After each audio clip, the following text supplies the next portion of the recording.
Assalamualaikum warahmatullahi wabarakatuh. Hai teman-teman, perkenalkan saya Meldana Lestari, Program Studi Administrasi Pendidikan, Fakultas Ilmu Pendidikan dan Psikologi, semester 3. Dalam video ini, saya sedikit menjelaskan tentang tugas dan tupoksi tenaga kependidikan di sekolah. Yang pertama yaitu kepala sekolah. Kepala sekolah adalah guru yang memberikan tugas tambahan untuk memimpin suatu sekolah yang diselenggarakan proses belajar mengajar atau tempat menjadi interaksi antara para guru. Jadi, tanggung jawab dari seorang kepala sekolah sangatlah besar ya teman-teman, karena selain mengajar, kepala sekolah juga yang mengkoordinir seluruh sumber daya yang ada dalam manajemen sekolah agar manajemen sekolah itu bisa berjalan dengan baik, mulai dari tugas tenaga pendidik ataupun tenaga kependidikan. Nah, di sini teman-teman bisa lihat beberapa tugas dari kepala sekolah dalam Permendiknas nomor 28 tahun 2010 tentang penugasan guru sebagai kepala sekolah. Selanjutnya yaitu wakasiswaan. Bidang kesiswaan ini adalah suatu tugas dalam lingkup sekolah yang dipimpin oleh wakil kepala sekolah yang diurus yaitu mengatur tentang hak dan kewajiban siswa. Jadi wakasiswaan ini sangat dekat sekali dengan para siswa terutama untuk OSIS ya teman-teman. Dan berikut ini saya akan tampilkan beberapa tugas dari wakasiswaan. Nah, dari tugas-tugas ini kita bisa lihat bahwa wakasiswaan ini harus bekerja sama dengan OSIS untuk mewujudkan hak dan kewajiban yang harus didapatkan oleh peserta didik. Selanjutnya yaitu bendahara sekolah. Menurut Kamus Besar Bahasa Indonesia, kata bendahara yaitu artinya penanggung jawab atau pengurus keuangan dari suatu yayasan, perkumpulan, atau organisasi. Dan dalam sekolah, beberapa tugas dari bendahara diantaranya yaitu, bisa teman-teman lihat di sini, beberapa tugas dari bendahara sekolah.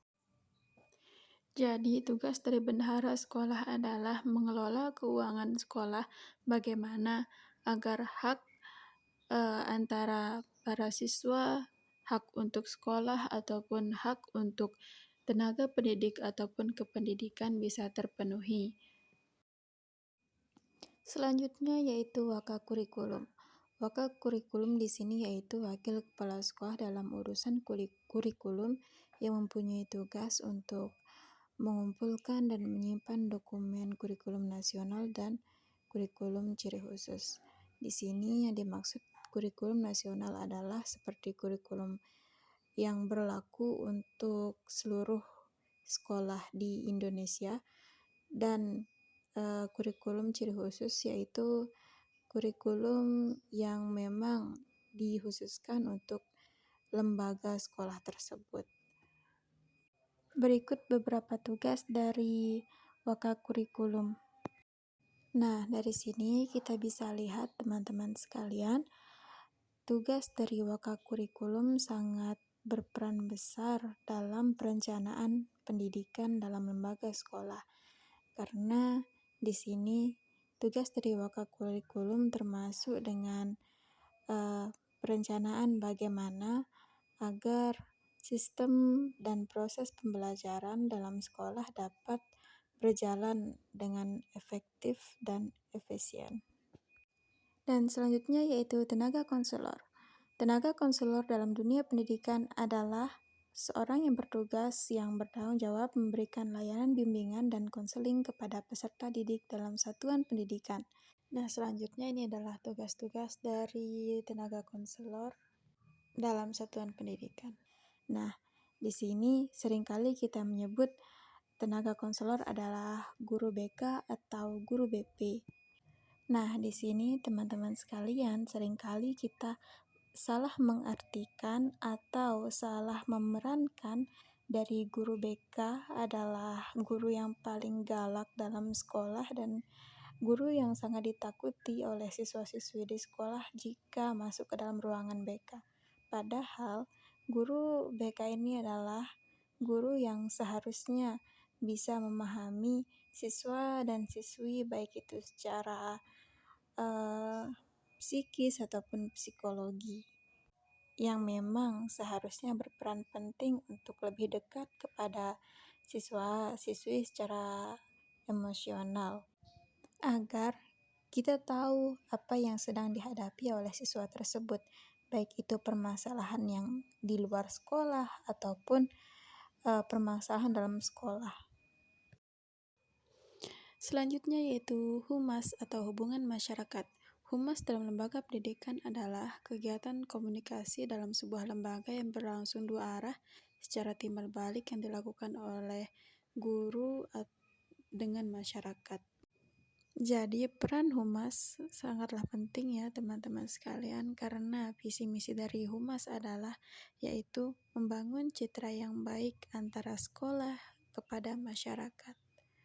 Berikut adalah beberapa tugas dari humas.